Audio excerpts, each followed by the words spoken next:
over the course of the night. So no Hicks for Roy Williams. Tar Heels Hall of Famer Roy Williams picked up his 800th career win in the middle of January against Syracuse. He has an outstanding team this year. They're 21-4, 9-2 in the league. And another Hall of Famer, Mike Krzyzewski, his second game back after missing 7 games because of back surgery. Better than 1,000 wins. The Blue Devils rank 18th. They are getting healthier as we move closer and closer to March. Luke Kennard's been one of the best players in the country this year, and we are ready to go here in Cameron. North Carolina starts out in man-to-man. Justin Jackson guarding Grayson Allen, and Kenny Williams on Luke Kennard. Those are key matchups in this game. And Luke May stepping into the starting lineup for Isaiah Hicks. He draws the assignment of Jason Tatum. At any time, with Kennedy Meeks guarding Emile Jefferson is going to try to drive him and put him in ball screen situations. Jones with a shot clock at 5 turns it over. Justin Jackson having an outstanding year, better than 18 points per game, and shooting the 3, Jay, so much better than he did a year ago. Well, he's made 66 threes on the season. That is more this season than his first 2 years combined. He is on pace to break the single season Carolina record for made threes. Joel Berry driving on Grayson Allen, up and in, and Carolina strikes first. And that's where Duke has been a bit vulnerable. Off a straight line drive, Grayson Allen gives up the middle to Joel Berry, who establishes the first paint points for Carolina. You thought it might come from a big guy, comes from the smallest guy on the floor. And Carolina, one of the best in the country at scoring in the paint in a variety of different ways. Jefferson the kick, Tatum the 3. Offensive rebound, Matt Jones. Jones the corner 3. And Carolina, as always, will look to run, but what a block from behind by Jason Tatum. That was spectacular. I mean, that looked like the 2 points were going in the books right there. It reminded a little bit of a block that Shane Battier had against Carolina in the Smith Center. What a spectacular basket save. Traffic, and he draws the foul. That's one area where Luke Kennard has really improved. He's slowed his game down. Everything comes a lot easier to him because he has slowed down. What great job by Luke May of running the floor, but that's just a spectacular block by the freshman Jason Tatum, just taking it right out of his hand. The foul on May as Kennard steps to the line, an 85% free throw shooter on the season. Through all the injuries they had at the beginning of the year, and all of the things swirling around Grayson Allen and Mike Krzyzewski being out, Luke Kennard is the guy who really stabilized this team through the first 2 months. Well, he's been a rock. Yeah. You know, Luke Kennard's last 3 games, he's averaging 20 points. He's shooting, 20 of 37 from the field, 9 of 16 from 3, and you're going, boy, what a great 3-game stretch. Those are his season numbers. Right. That's no different than what he's done all season long. He's been magnificent. He's a Wooden Award candidate. Tough one for Jackson, and the long rebound down to Allen. Well, Jackson will take some tough ones, but he can also use that shot fake and get people off balance. Allen, corner 3. Grayson Allen has been a different player his last 3 games, averaging 20 points a game, shooting over 50%. He has really done a great job. May, nice touch pass. Kennedy Meeks will slam it home. Well, this is an excellent North Carolina passing team. Got the ball to Luke May at the high post. He immediately looked low to Kennedy Meeks. Carolina averages about 18 assists per game in ACC play. That's #1 in the league. Kennard behind a screen, misses the 3, and May down with a rebound. A good block out by Joel Berry on Matt Jones. Meeks trying to post up Jefferson. Jefferson fronting him, and Williams can't get the ball inside. A little difficult for Luke May to free up Kennedy Meeks. If Isaiah Hicks were in there, he's a little bit more of a threat down low and a little bit bigger. Good Jackson drive. Baseline drive, gets it to go. He is such a good driver of the ball, and he's got a great floater, Dan. A veteran North Carolina team. These guys have been here before. There's another 3 for Grayson Allen, his second already tonight. How confident does he look right now? Body language totally different than it was 4 or 5 games ago. May with a 15-footer. He's not Isaiah Hicks, but he's a talented player, has been a role player for Carolina, asked to step into a larger role here tonight. Well, he's really improved from last year to this year. I mean, earlier this year against Florida State, he only had 2 points. I think he went 1 of 5 or 1 of 6 from the field, but he had 15 rebounds against the bigger and more athletic Seminoles. 15 rebounds, 5 of them offensive. That's a big-time performance. Jones the drive and the kick. Tatum with a shot fake. Driving the baseline on May. Good defense by May, and the rebound down to Williams. Well, that was a nice job by Luke May of defending that without fouling. And boy, does he get down the floor quickly again. Finds Jackson, who's got a chance for 3. Well, give all the credit there to Luke May for running the floor, and another great shot fake and move by Justin Jackson at the end. And Grayson Allen, Dan, has gotten off to a terrific start. He is looking to score, and he doesn't have that ball in his hand. Montross looks like the raging bull. He's bleeding. Oh, we got a fight over here.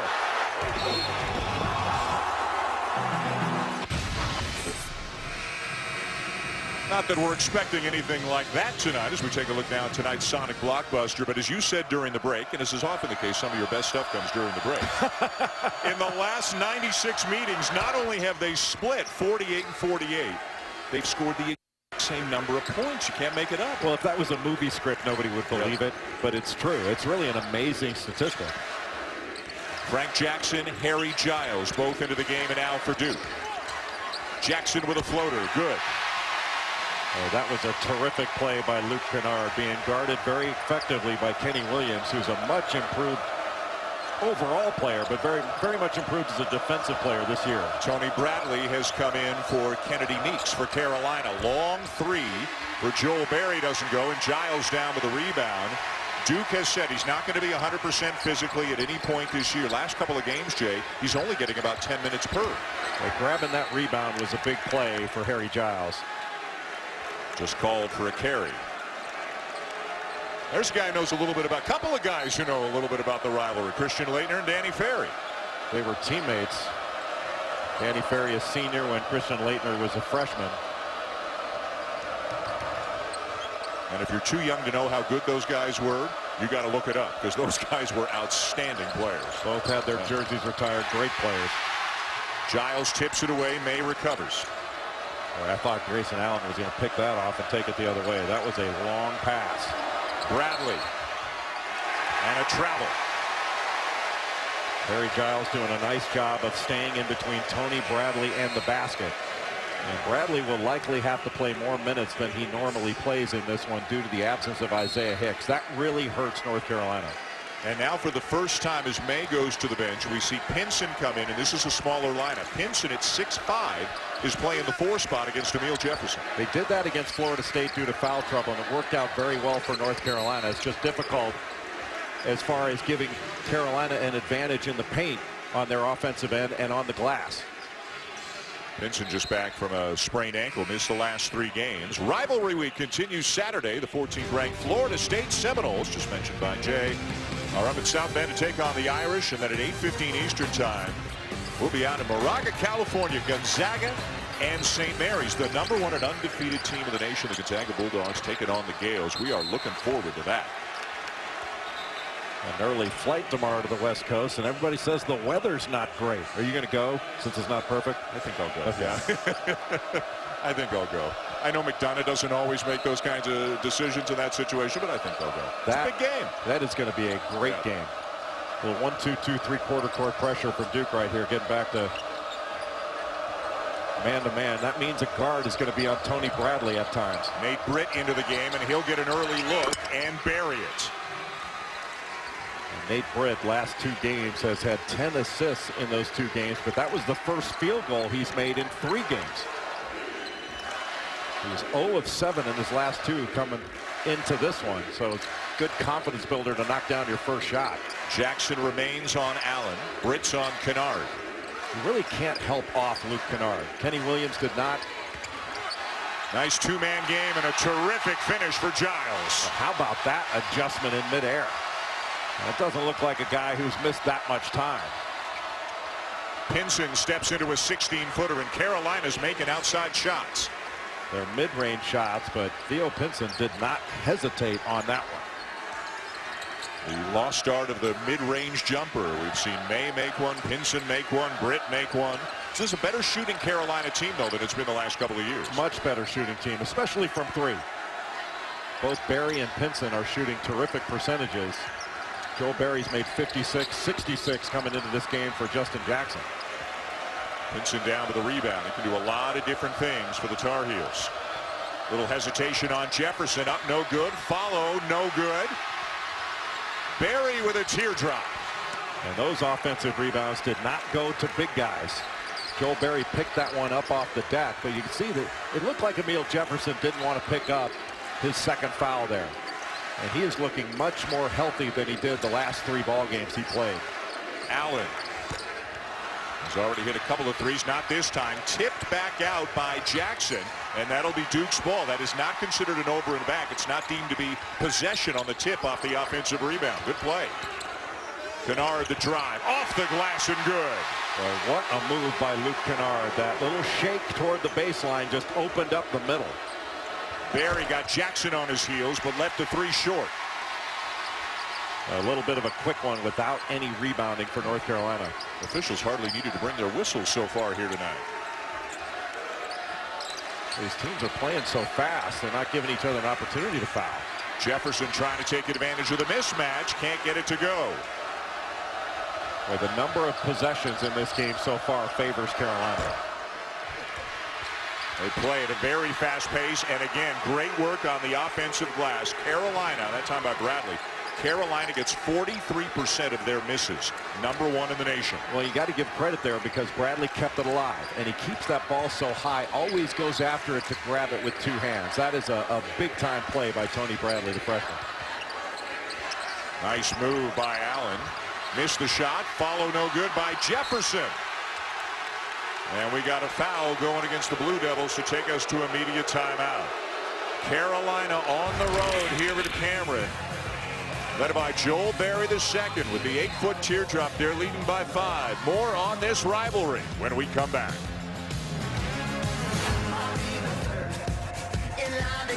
In the intensity front, but on the excellence front, there's always something that comes out of this game that is a highlight for the season. And they always play the first game around this time of February. Then they play the final Saturday of the regular season. Kind of crazy. They've only met in the ACC tournament once in the last 12 years. You think they'd meet a lot more often than that, but it just hasn't worked out that way. Yeah, I don't think they've ever met in the NCAA tournament. Correct. Which, as good as these programs have been, it's a little bit interesting that's never happened. Marquise Bolden into the game for Duke, defending Kennedy Meeks off the front of the rim. Tatum the rebound, and May over the back with a foul as we check in with Maria. Roy Williams, that last time out, was really praising his team for getting on the offensive glass, and we saw UNC was just with their small lineup with Theo Pinson at the 4. Now they have Kennedy Meeks back in, but he told them continue to crash the glass. We're going to continue to score with that kind of extra effort. That's a great point, Maria, because that's a strength of this North Carolina team. They are an offensive rebounding team. That is who they are, and sometimes their best offense is a missed shot. Jackson with a corner 3. Duke back within 2. Just that little penetration into the lane that opened up that 3. Duke has to continue to drive the ball, especially when they've got big guys covering a guard. Not a lot of touches down low for Meeks so far for Carolina. And the shot clock down to 7. The drive by Barry. Tatum down with the rebound and numbers for Duke. Great defensive play by Matt Jones. Grayson Allen. His 3rd 3 of the game, and Duke has the lead. And here they come again. Jones was setting up for a 3, but that pass from Frank Jackson just off. Jackson gets the bounce. Duke on a run. 8-0 run Blue Devils.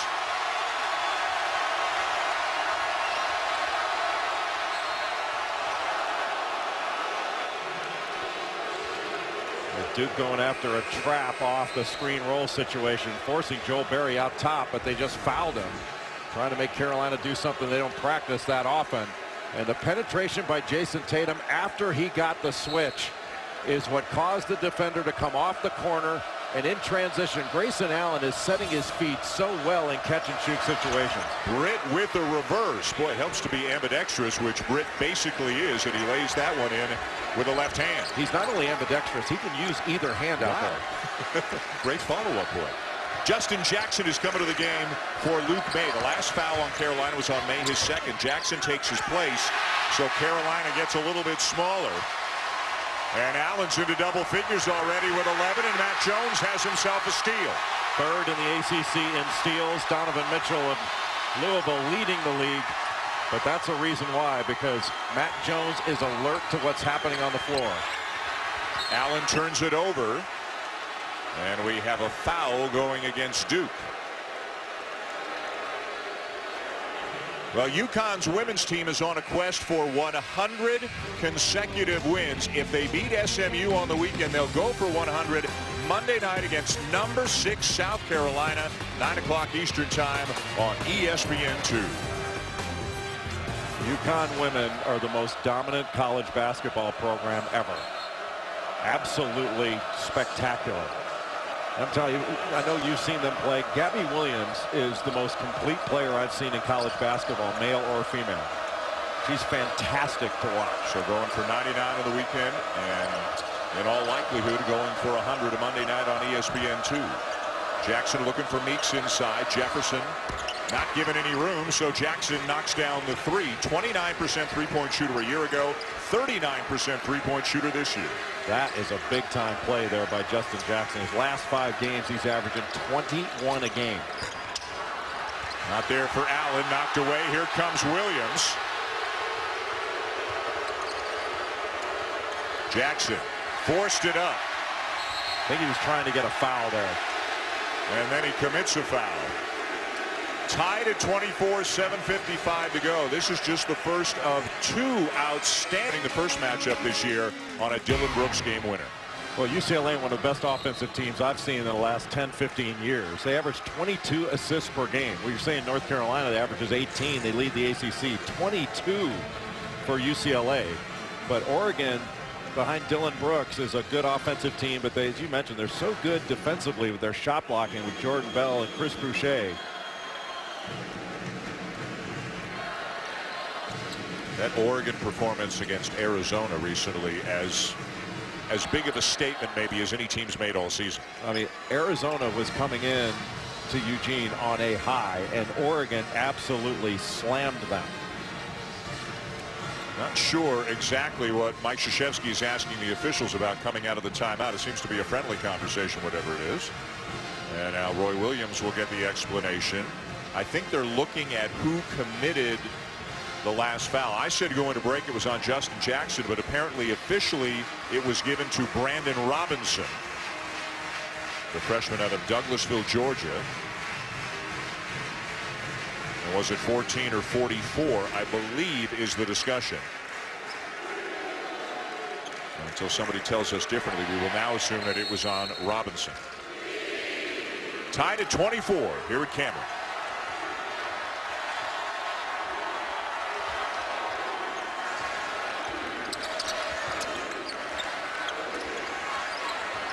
And miscommunication as Allen sends it out of bounds. We are told that because Duke requested a review of who the last foul was on, that has cost the Blue Devils a 30-second timeout. I think they were more concerned with whether it was a flagrant foul, whether it was one of those play on the ball things, or whether it would be called a flagrant. Seventh Woods in to back up Joel Berry, misses the runner, but it's back over to Duke. One thing that Duke is looking to do and needs to do is start attacking the North Carolina big guys, especially Kennedy Meeks. To put Kennedy Meeks in some ball screen situations, dribble handoffs where they can drive him, see if they can get him to switch and put him in a position where he has to guard and maybe even foul. Kennard, good defense by Williams, and Kennard hits anyway. You know, sometimes good offense trumps good defense. And that was really good defense by Kenny Williams, staying between Luke Kennard and the basket and not going for fake, staying on the floor. And Kennard just made a great offensive play. Williams can't get where he wants to go, finds Kennedy Meeks, who has not had a lot of touches down low. Jackson Jones knocks it away and comes up with it. Well, what a great defender Matt Jones is. Doesn't matter who you put him on, he can handle it. That is not a place where you want to pick the ball up. Luke Kennard came off that ball screen. He had Kennedy Meeks hedging off. He needs to keep his dribble there and attack him. Again for Carolina, no Hicks tonight, and a trickle-down effect, really, with May picking up a couple of fouls. They have to go a little smaller, and guys like, say, Brandon Robinson may step into a larger role tonight because of it. Well, a larger role, but North Carolina plays a lot of different people. It's Duke that only goes with about 6 in most games. And that guy's one of the best they got. Maybe the best they have so far this year. Luke Kennard with another bucket. And how much more consistent at a high level has Luke Kennard become from his freshman year to this year? You know, he had it in him last year. He had, what, 30-plus points against Notre Dame, but then he'd have other games where he wasn't as productive. But this year, he's been productive in every single game. North Carolina's playing with the ball too much. They need to just attack. Meeks inside, and the finish for Woods. But without Isaiah Hicks in there, this is a good passing, interior passing team, North Carolina. That was an excellent pass by Kennedy Meeks. What a great rebounder Meeks has turned out to be. He's averaging almost 10 rebounds a game, 4 of them offensive. And now numbers in transition for Carolina. Jackson will lay it in to tie the game. And that shows you how devastating North Carolina can be in transition. And against North Carolina, your offense has to help your defense. You make a mistake at a shot block, you turn the ball over, you are allowing Carolina to play ahead of your defense. And that is not going to be a good result. There's no such thing as too fast for Roy Williams. The faster they can go, the happier he is. Well, Luke Kennard is so good with his footwork, the use of fakes, and because he's got the ability to make shots, you know, he can curl off these screens, he can come off them, he catches and shoots, he can catch and put it on the floor. And when he does pivot, you know, he can get you off balance and still make the shot. He's got almost every shot in the book. And you know, I know we talked about this when they played Miami. We had game day here, but Luke Kennard plays lefty. He's a natural right-handed player. It's really remarkable. I know Nate Britt is the same thing, and as the late Charles Shackelford of NC State used to say, you know, he's amphibious. It's right. It's remarkable the kind of athlete that Luke Kennard is. Not run and jump, but the kind of athlete that can play multiple sports and is so skilled. Our meaningful returns brought to you by TD Ameritrade. Tony Bradley slams it home. Carolina has the lead. Marquise Bolden put into the ball game, and paying attention to the ball lost Tony Bradley, and that's way too easy. Jones, Duke back on top. That was a fabulous job by Matt Jones of setting up his cut. And Kenny Williams got caught on the screen. He was able to set his feet in the corner and get that shot off. And Duke now 5 for 12 from beyond the arc as May answers. They're going to count it as a 3, but they're going to check it. Roger Ayers signaling to the scorekeeper. I believe they're going to have a look at that one at the under 4 timeout to see if it indeed was a 3. It doesn't look like Luke May is in his first start. He looks like a grizzled veteran out there the way he's playing. Luke May, just a sophomore. His father was a quarterback at North Carolina when he played. His right foot on the line. It's really clear. That's going to be a 2. You've got a lot of big guys. Harry Giles hasn't played a lot of big guys that are going to pull the trigger from that far away. And the Blue Devils fumble it away on the inbounds. May running the floor again, saves it. Back to Williams.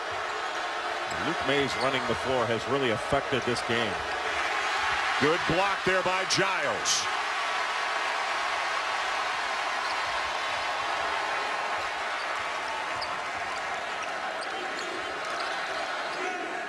I think Duke really needs to look to Luke Kennard here. Best scorer on the floor. Cross-court bounce past Jones. Driving by Jackson. Giles underneath. Good ball movement. Good ball movement and a great drive on ball reversal. Your drives can be so much more effective when the ball changes sides of the floor.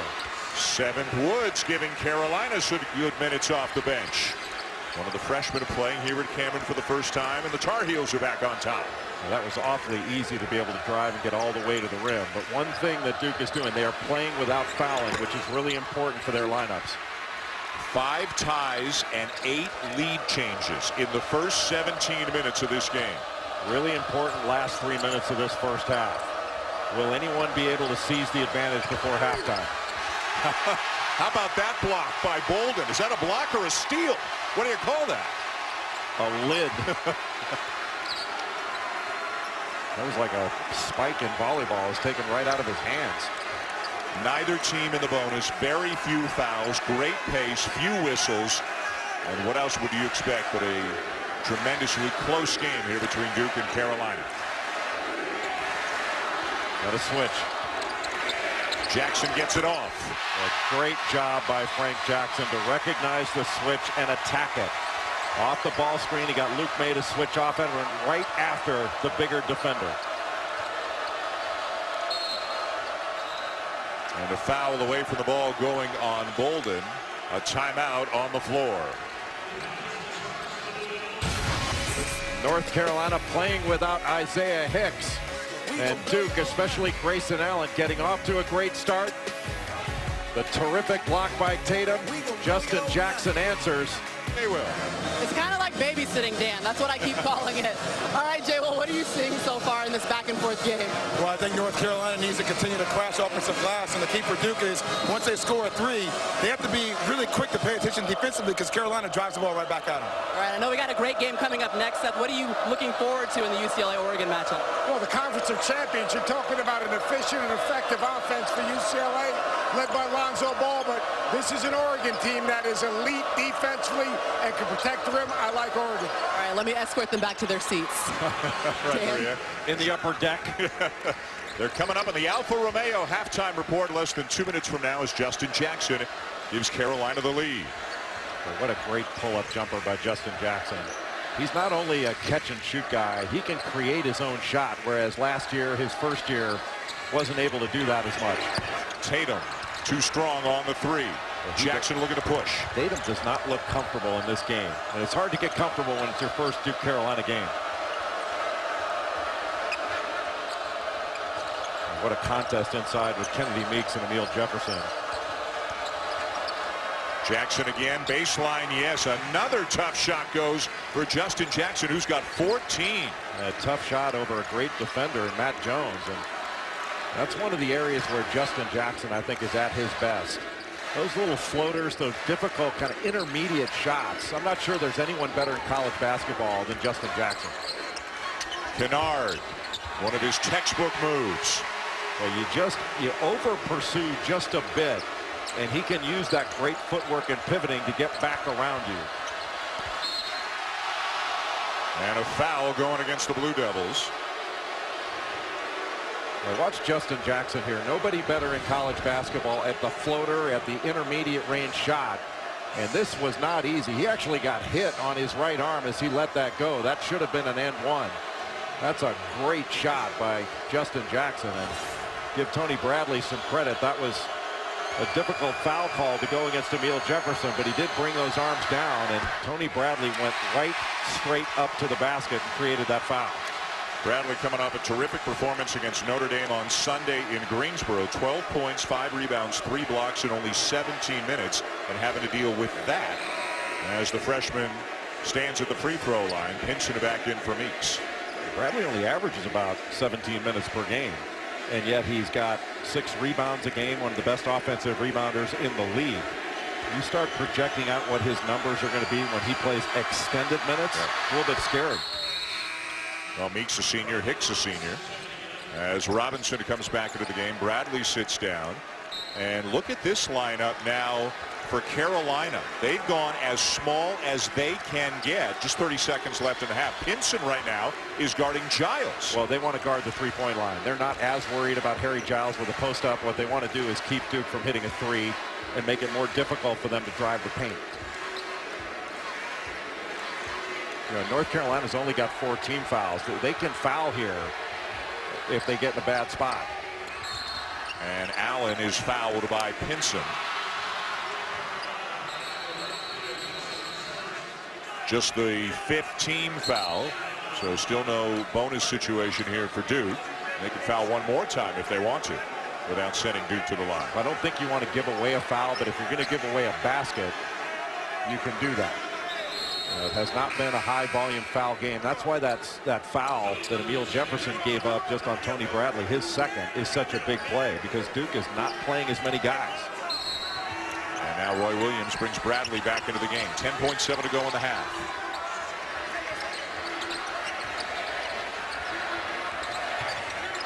Allen creates some space and hits another one. A great first half for Grayson Allen. 14 points, 4 threes. And Duke has a 1-point lead at half.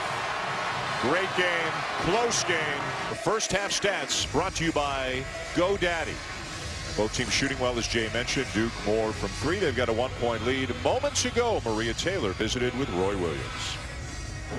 Coach, for the first time this season, you're without Isaiah Hicks. You used several different lineups. Which do you believe could be the most productive moving forward? I'd like to find one that I'm comfortable with. I didn't do that in that half, so hopefully I'll be able to find one comfortable with this half. All right, Duke starting front court. They were scoreless, but the guards dropped 27. How do you contain? Yeah, 6 threes. We'd like to have them fewer than that. And yeah, without Isaiah Hicks, who suffered a strained hamstring at practice yesterday. They don't expect it to be serious, but he's day-to-day, did not start, will not play tonight. So Luke May steps into the starting lineup, and May was really good in the first half. Minutes down a little bit because he suffered a couple of fouls. And there's Kennedy Meeks, who was very quiet in the first half. 2 points, no rebounds, an early bucket here in the second half. Well, they went right to one of their box sets, and that was designed to either get a shot for Justin Jackson or get the ball inside to Kennedy Meeks to get him established. Luke Kennard with the Blue Devils' 7th 3 of the game. And that was Kennard's first. North Carolina had done a good job of running him off the 3-point line. Jackson short on the other end. Jefferson the rebound. Jason Tatum has not scored in this game, but he's done a good job passing it. 4 assists in that first half. Anytime he drives, he is looking to pass it. Kennard off to Allen. And Meeks with his first rebound of the game. This is a guy who comes in averaging better than 9 boards per contest. But he's not played his best basketball for the last 4 or 5 games. Well, Luke May's not lacking for confidence, isn't he? You know, and that just shows, like, North Carolina is so good at developing big guys. You know, it's at their practice yesterday preparing for this game, and their skill work with big guys is so effective. You know, most teams play one-on-one in the post. They always have a defense on you, and so they're always practicing while they're getting jostled around, getting fouled. They do their skill work 1-on-0, and it works.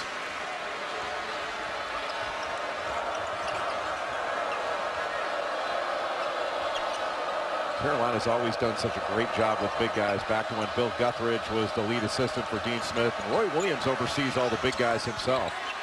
Meeks misses. Jackson the kick out, stolen away by Allen. Lobs it up for Tatum. They don't get anything out of it, but they do retain possession. And they get something out of it. Another 3 from Kennard. What a great play by Luke Kennard. Both Kennard and Allen have been so alert to getting 3-point shots. They get their feet set, and he takes it to where he can not only let it go, but if a defender closes out, he can shot fake and put the ball on the deck. They can really stretch a defense and keep you on a string. Kennard and Allen have combined for 30 of Duke's 46 points tonight. Very guarded by Jones. Now a switch and Tatum on him. Meeks gets away from Jefferson, but misses it. And he says he got grabbed from behind, and I think he's right. I think his jersey got grabbed on that move, as now we have a block at the other end. There's no question his jersey got grabbed. He still should have finished the play, but his jersey was pulled. That was a clear foul that the referees missed. Now watch right here. You can see, can't see it from that angle, but Emil Jefferson had a fistful of Kennedy Meeks' jersey, and he didn't explode high enough to be able to dunk it, but he should have just laid that in. You're not going to get an easier opportunity. Meeks was right that his jersey was pulled, but it was pulled long before that. He still should have finished the play. Here, we'll take one more look at it. Look, you can see he's got a jersey. Like, that's a clear foul. And Mike Roberts was looking at the ball instead of looking at the two post players. Meanwhile, Luke May just picked up his 3rd foul. So Theo Pinson back into the game. Same kind of situation we saw at times in the first half as Carolina goes smaller. This is the largest lead of the game now for Duke. You know, neither team fouled much in that first half, and that's really an advantage for Duke. They don't play quite as many bodies and can't afford foul trouble to their best players, and they are not in any.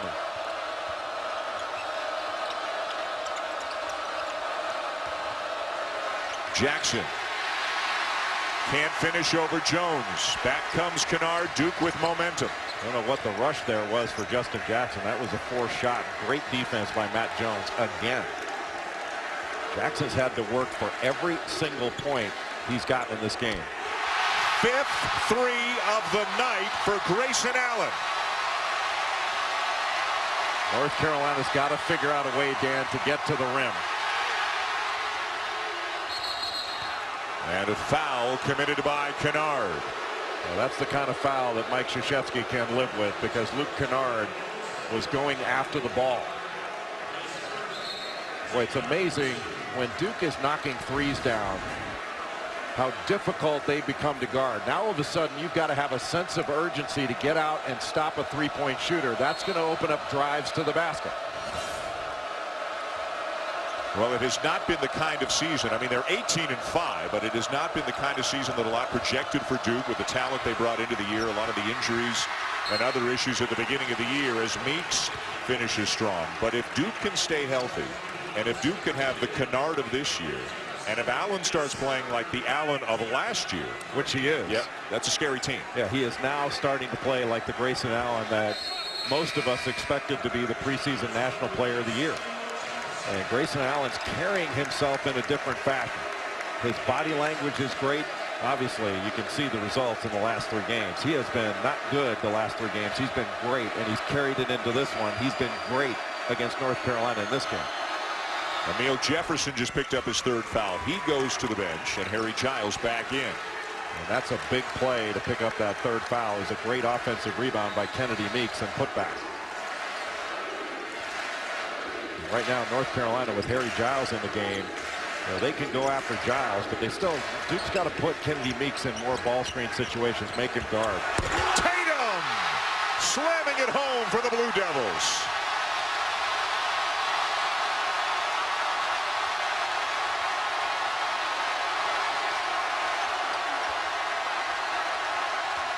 As if this place could get any louder. Jackson fouled by Allen at the other end. Jay, take us through this drive by Jason Tatum. Well, Jason Tatum had a straight line drive to the basket. Kennedy Meeks decided to meet him at the summit.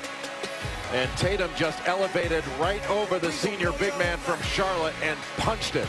What a great play by Jason Tatum. That was big time. LA.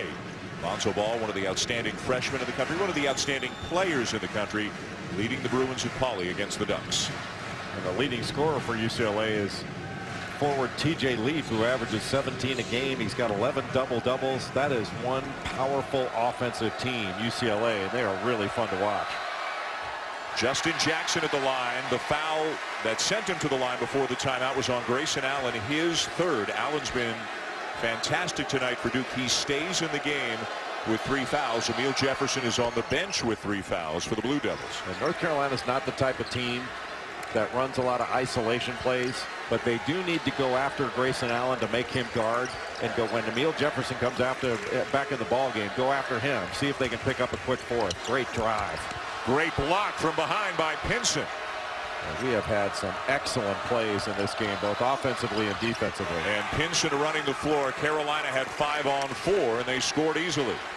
And you can see after missing the last 3 games, Theo Pinson doesn't look like he's missed any time. And he makes a huge difference on the floor for North Carolina. You know, the Duke injuries have been well chronicled, but Carolina has had its share as well. Pinson was out early in the year after foot surgery, out again. Bradley's been out. Barry's been out. Hicks is out tonight. And back-to-back threes as they trade buckets. It's still a 4-point lead. Well, that three as the trailer coming down, Joel Berry, because North Carolina threw the ball ahead. They pitched it ahead to Justin Jackson. That flattened the defense out and opened it up for Berry. Kennard, sweet feed into Giles. A miscommunication on the screen roll. An excellent roll by Harry Giles. Early on in the game, I had commented I didn't think Jason Tatum looked comfortable offensively. He looks comfortable now, doesn't he? It does. What a player he is. Yep. Meeks over Giles, just using his strength advantage and backing down the freshman. And the difference, Harry Giles got caught behind. And when Emil Jefferson was in there, he was three-quarter fronting or fronting Kennedy Meeks. And they tried to get pressure on the ball so they couldn't throw it over the top. Two-man game again. This time Kennard will drive and kick to Jones. And tipped by Kennard into the backcourt on a pass that may have been intended for Tatum, and that's an over and back violation. When Kennedy Meeks is able to get a foot in the paint and Berry in there, it is awfully difficult to keep him from scoring. Just goes right to his right hand over the left shoulder and gets it around and over Harry Giles. You got to make it difficult for him to catch it and certainly keep him out of the middle. Substitutions for both teams, including Allen going to the bench with his 3. Jefferson coming back in with his 3 fouls. He'll guard Tony Bradley, who's just come in for Meeks. Nate Britt into the game for the Heels as well. Well, if Carolina can go into Tony Bradley, maybe they can pick up a 4th foul on Emil Jefferson. But Jefferson is a senior, and he is awfully smart. It's going to be difficult to pick up that foul, especially with a freshman.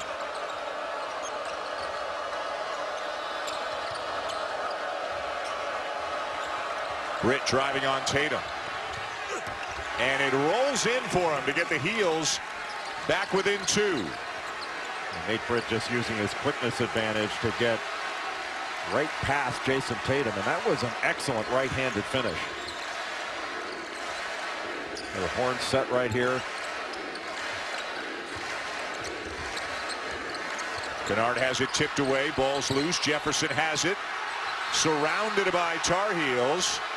And I think the call by Roger Ayers was a held ball situation. The arrow will keep it at this end of the floor. Well, give a lot of credit there to Nate Britt, because he did a great job on Luke Kennard coming off that little elbow screen. That was an excellent job to fight through. See how he fights through that and stays in front? And that allowed Joel Berry to knock that ball away. That was a big-time defensive play by Nate Britt. So Duke retains possession. Shot clock's at 7. And Tatum fouled by Berry. And he'll be headed to the line for 2. Tomorrow, got an NBA doubleheader coming your way. First up at 8 Eastern here on ESPN. It'll be the Pacers and the Wizards. And then at 10:30, the Bulls and the Suns. Coverage tips with NBA Countdown at 7 here on ESPN. Thinking about the Bulls-Suns game, you know, Justin Jackson is from Tomball, Texas. You know who else is from Tomball, Texas? I do not. Jimmy Butler. Oh, wow. How about that? A really good college player who's turned into a great NBA player. Remarkable, really. Late first-round pick and has turned into an NBA All-Star. That's a great call. Played for Buzz Williams at Marquette. Buzz Williams now at Virginia Tech.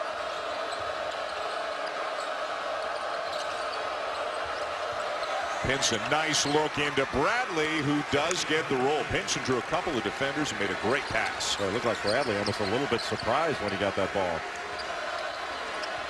And Carolina's back within 1. Good help by Bradley. Pull up by Kennard, around and out. And Berry's got it. North Carolina's looking to retake the lead. Oh, what a move. Boy, Jason Tatum was there to take a charge, and he just went right around him. That was a great move by Justin Jackson. Timeout. Mike Krzyzewski and Duke. Jackson having a big night. Rivalry's had so many great moments and so many legendary performers. Let's go into the Wayback Machine, and that's capital W, capital B, way and back. Jay Bilas back in the 80s, a 4-year letter winner at Duke, averaged almost 9.7 rebounds per game, playing against some outstanding North Carolina teams back in the 80s. What do you remember the most about the games you played? That hair, man. That's what I remember. No, I remember playing against Michael Jordan and Sam Perkins and Brad Daugherty, and getting it handed to me every time I went near one of those guys. What do you remember about the first time? Where was the first Carolina game? Was it here or was it in Chapel Hill? It was in Chapel Hill. Yeah. And North Carolina was #1. Yeah, my jersey's not. You can stop looking. It's not. Unless I sneak in here at night and put it up, it's not here. I had my own private ceremony in my garage. Great drive.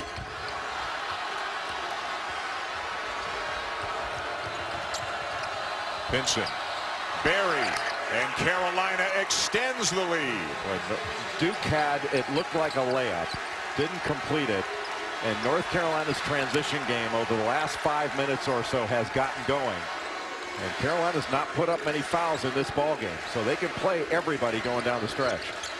The Heels have made their last 8 shots to turn a deficit into a lead with 11:56 to go. You don't think of Carolina as a great three-point shooting team, but they're much better than they were a year ago.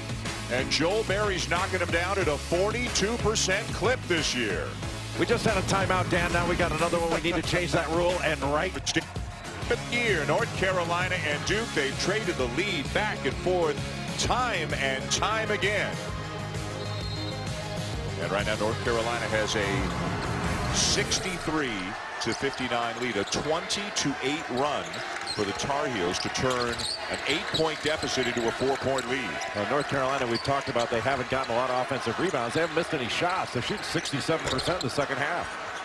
And 60% overall in the game. One of the great offensive teams in the country, and looking like it even without Isaiah Hicks tonight. Well, a different team without Hicks, but they have been very effective. May with a quick release, short on the 3. Tipped away by Barry, and Carolina's got it. Well, what an alert play by Joel Berry. And a block is the call on Frank Jackson. Well, it looked like Mike Roberts was going to point the other way on that, didn't it? Yep. Looked like he kind of hop-stepped into thinking about which way he wanted the call to go, and he called a block on Jackson. And you couldn't tell whether that was because Frank Jackson's heels were on the restricted arc.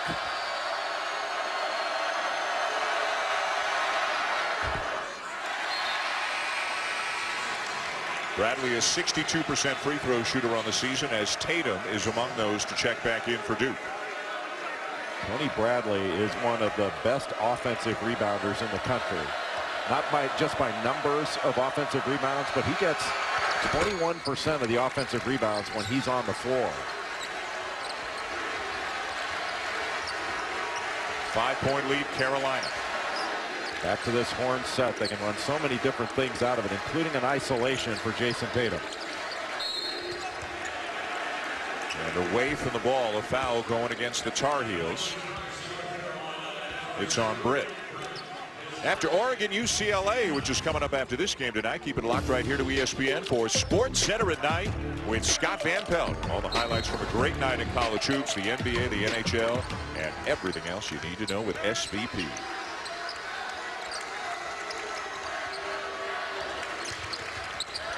Allen, a big night from the perimeter tonight.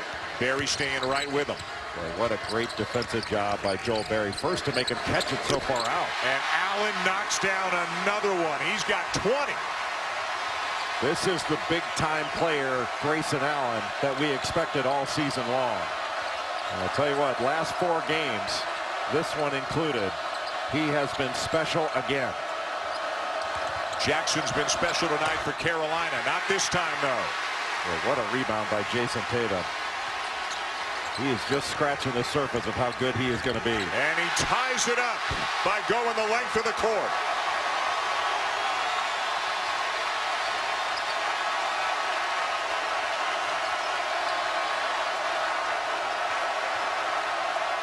What a game so far. Midway point of the second half, tied at 64.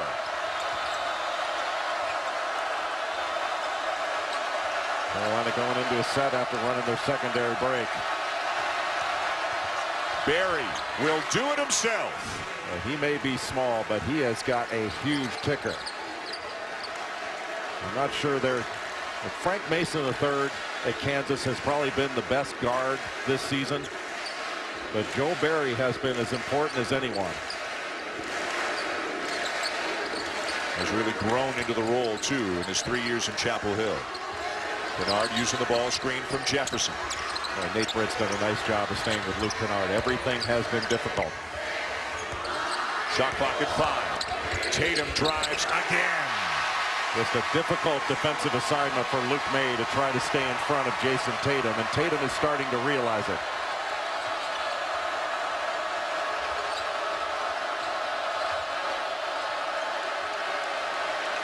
May finds Jackson.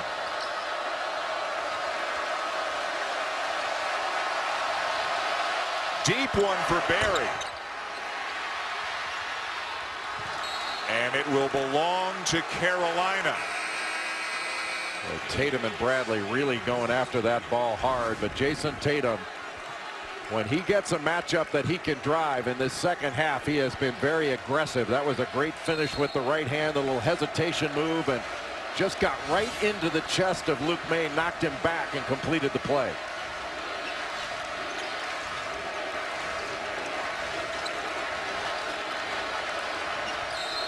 And Barry bumped by Grayson Allen, who just picked up his 4th foul. And Grayson Allen saying that Kennedy Meeks bumped him into Joel Barry. Decision time for Mike Krzyzewski, and Allen's going to have to come out. Just a little hip check from Kennedy Meeks. And Grayson Allen picking up the foul. That's a tough one to go to the bench, but I don't think he'll be there very long.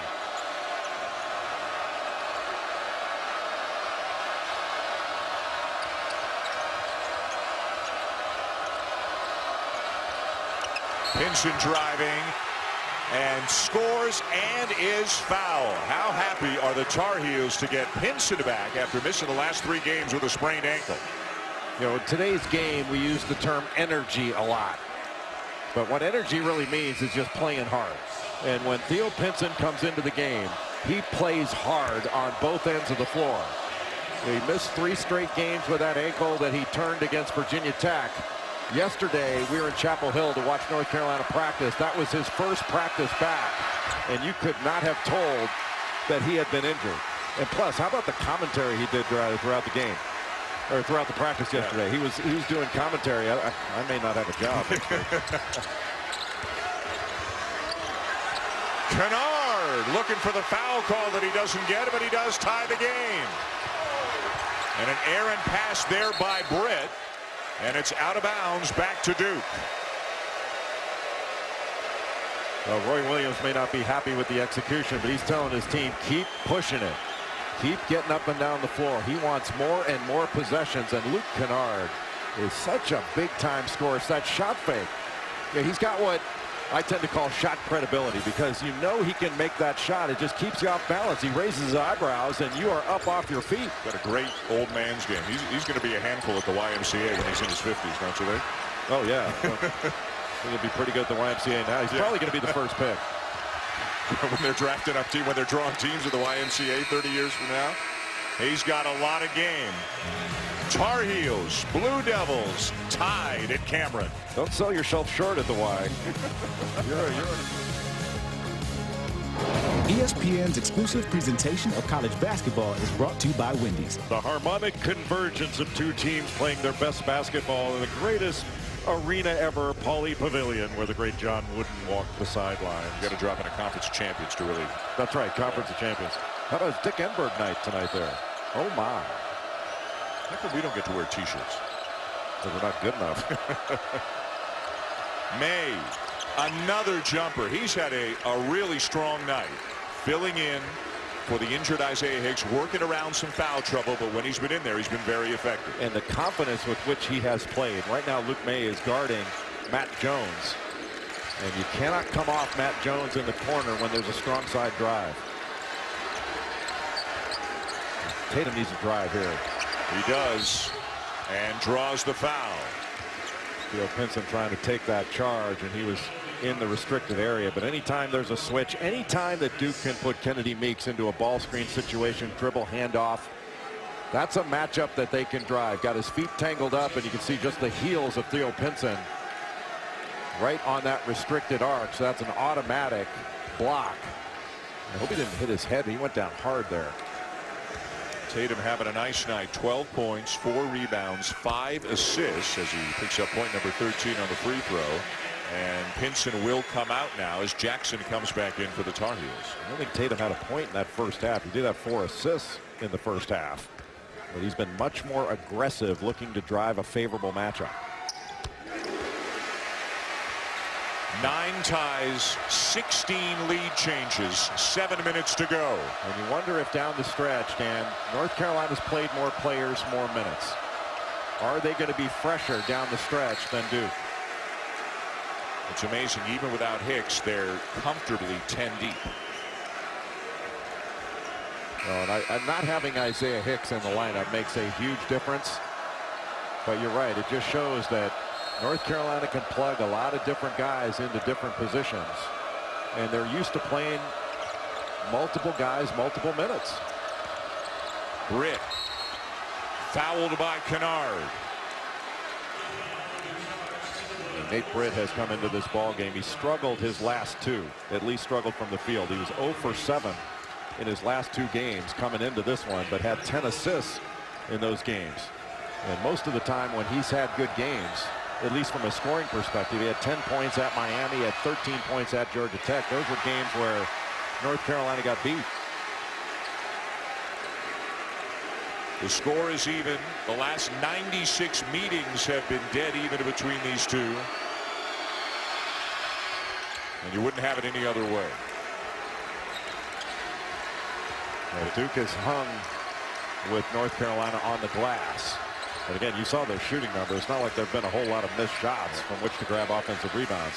A little floppy set right now to get Luke Kennard a look. And he can shoot right over Nate Britt. Forced it up and in. Duke back on top. So many good individual scorers for Duke. Most especially Luke Kennard. But Duke's stolen a lot of minutes with Grayson Allen on the bench. He'll be fresh when he comes back in. He'll have those 4 fouls. But he will have gotten a fair amount of rest. Went out of the 8:35 mark, and of course there was a media timeout between now and then, so he's been sitting down for a while. Britt, no. Tatum has it for Duke. Well, Emil Jefferson has done a great job on Kennedy Meeks. He was draped all over him, and Meeks cannot get a touch. Going back to that floppy set. Kennard again with a right hand, no. Tip back up, no. Meeks the rebound. Carolina pushing. Barry. Jackson got a piece of it.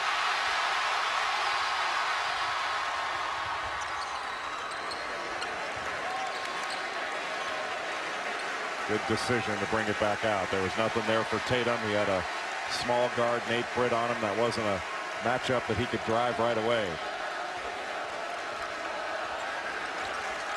Shot clock inside 10. Trying to isolate Tatum by himself there. Great spin, fadeaway jumper, no. And that looked like the same kind of move he made against Florida in his first game back, where he had 22 points in Madison Square Garden against the Gators. May wants the ball. He's got Jackson on him. Can't get a touch. Barry wants Kennedy Meeks to come over, play a little 2-man game. And Barry will use Meeks down there to try to get by his defender, and he draws the foul. It's on Jefferson, and that is his 4th. Boy, really smart play by Joel Barry to get Luke May out of that low post and bring Kennedy Meeks over. And you can see he got caught on the high side, so he couldn't get down to cut off that baseline. And sometimes when you got foul trouble, sometimes you got to let a guy go. So Jefferson's got 4. Allen is back in with 4. And it's 1-1 for Barry, who misses the front end. That's an 87% free throw shooter who just missed the front end of the 1-1.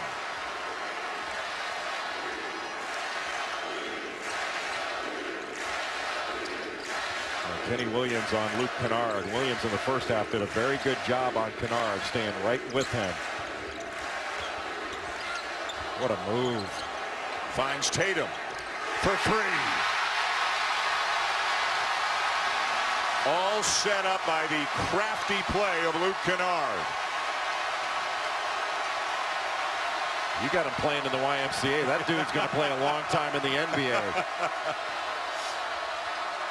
Barry misses the three. Duke ball. Well, this is a big possession, even though there's just under 4 minutes to go. This has a feel where North Carolina needs a stop, because the roof can blow off this place if Duke gets a score here.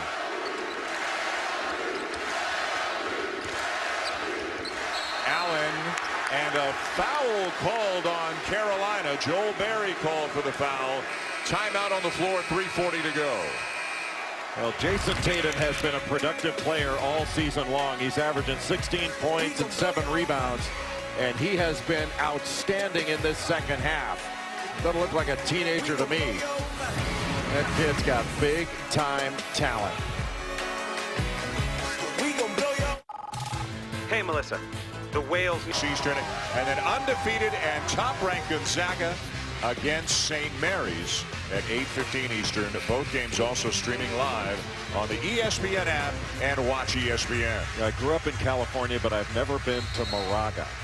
Do you know where it is? I am told it is east of Oakland. I'm east of Oakland right now. What does that mean? So that's the way it's going to be. We'll be traveling separately out to California. You private. Yeah. It's going to be, in all seriousness, what a great time. It'll be awesome. Out there. It'll be great. Grayson Allen with the finish, and the lead is up to 6. 22 now for Allen. Another play out of that elbow series. Hit the elbow, come off, and he was wide open. Boy, Grayson Allen is having a fabulous basketball game. Good help there by Allen. Kenny Williams will push off, blocked from behind by Tatum. Jackson knocks down the long three. Boy, how deep was he? The Stars are playing like stars tonight, my friend. This elbow series just hitting the elbow and then cutting off, and Theo Pinson got caught up, and Justin Jackson unable to get over there before Grayson Allen goes high to finish.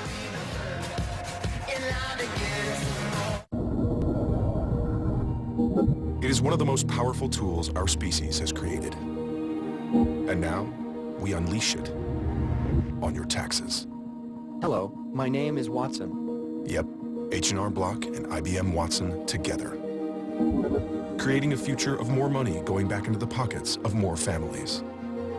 Welcome to Taxes One. H&R Block with Watson. Come see us and get your taxes won.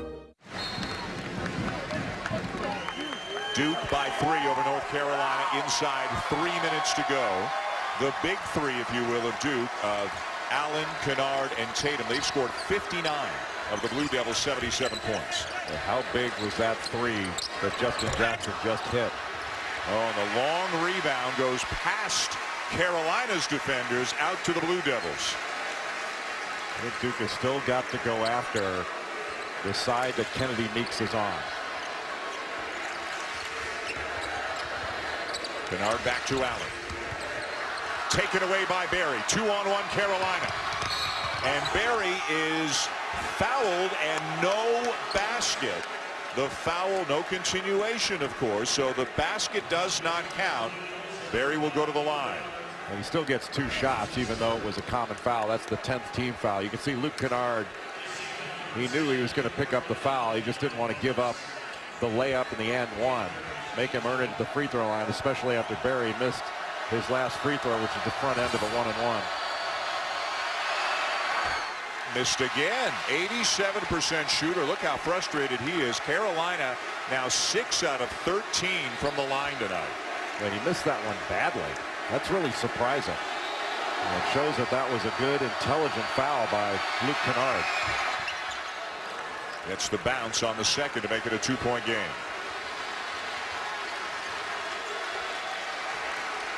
Every possession seems like it is so big.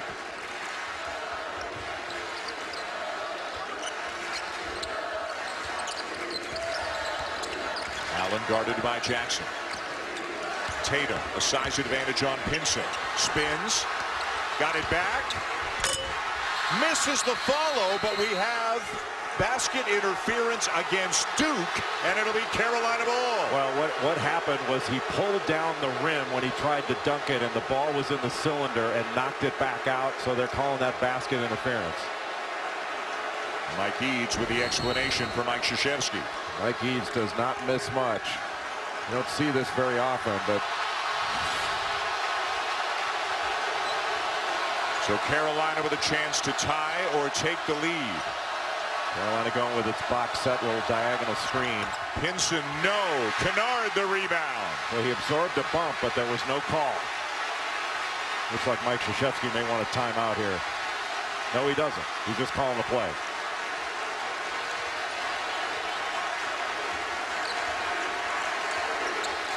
Allen handling the point right now for Duke. Pulls up for a three. Got it!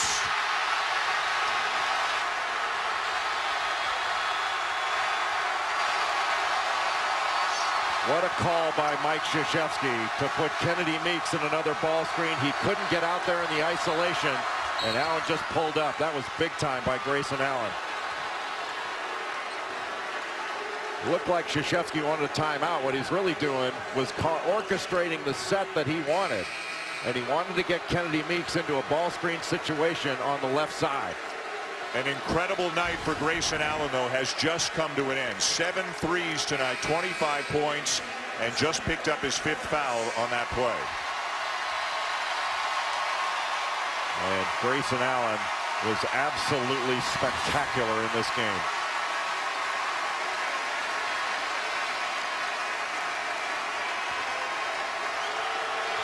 Frank Jackson takes his place. Barry back at the line.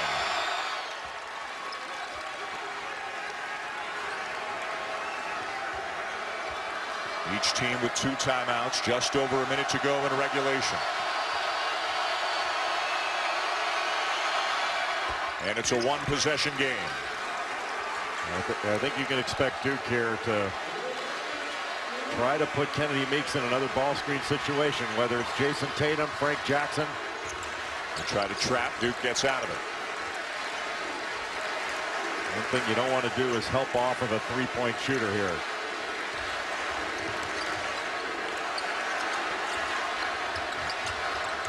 There's a trap. There's 3 guys on the ball. Somebody's open.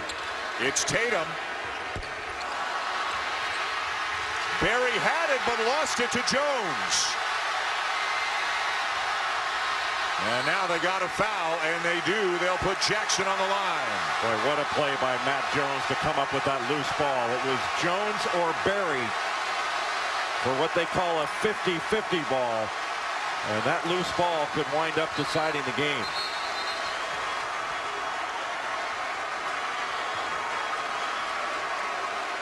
And at the line, Jackson, the freshman from Alpine, Utah.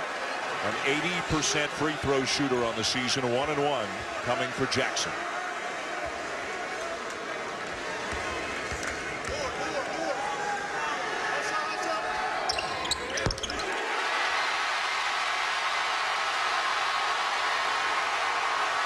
Make or miss, North Carolina wants to get this ball down court as quickly as possible and attack the rim.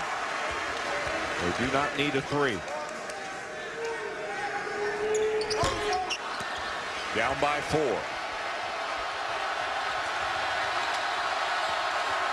Barry, reverse, no. Tatum the rebound, and they got a foul again.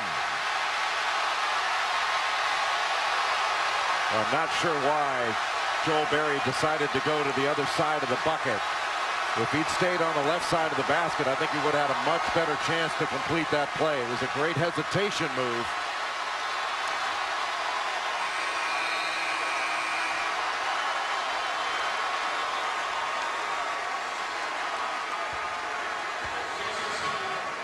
Jason Tatum, a good free throw shooter himself, shoots about 85% on the season.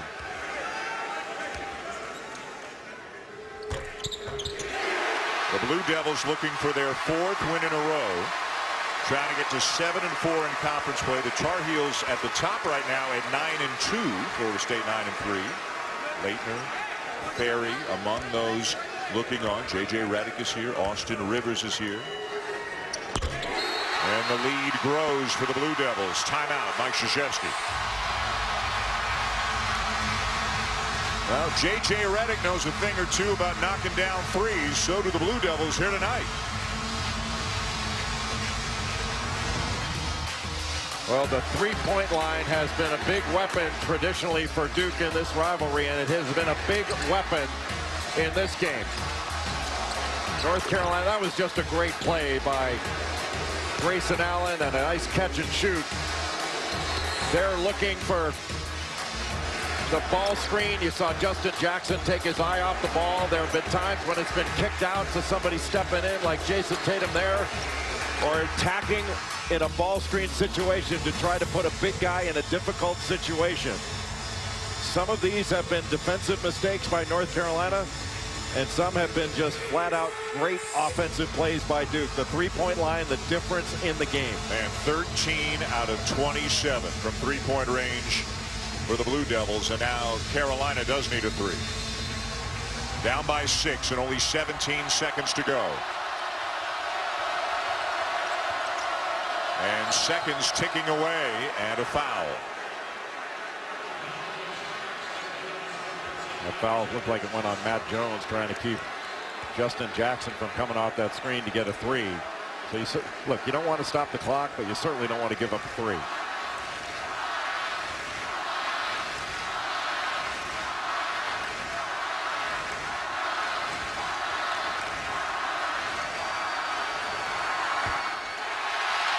Another missed free throw, and another outstanding game coming your way tonight. Alonzo Ball at UCLA, Dylan Brooks in Oregon. In a rematch of a terrific game played earlier this year, won by the Ducks. The Bruins will try to get revenge next on ESPN. You know, at the beginning of the game, we talked about lines. We talked about the three-point line and the free throw line.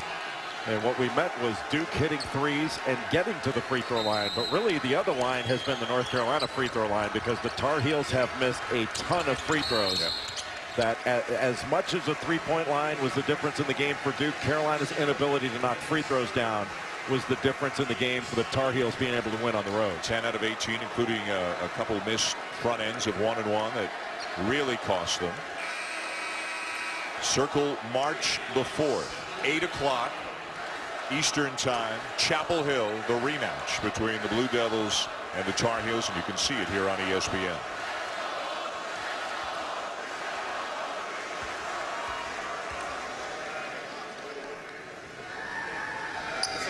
I'll tell you, Dan, rightfully so, a lot of praise and attention have gone to Grayson Allen and Luke Kennard. But the second half that Jason Tatum had was absolutely spectacular.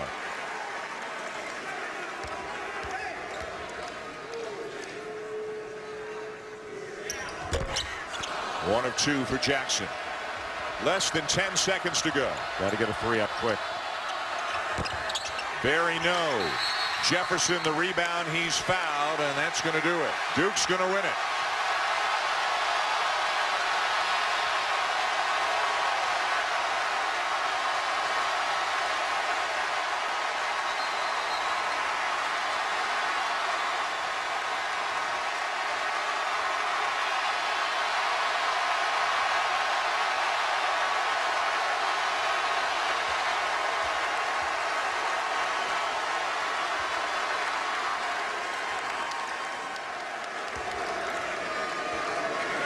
Carolina won in this building last year, but they're not going to do it here tonight.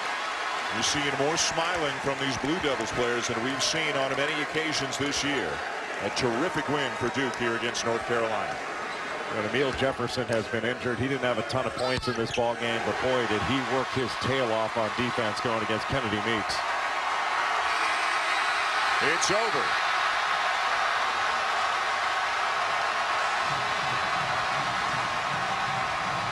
Terrific college basketball game here in Cameron tonight. The Blue Devils win their 4th in a row as they hand the Tar Heels an 86-78 defeat, setting the stage very nicely for the rematch on March the 4th in Chapel Hill.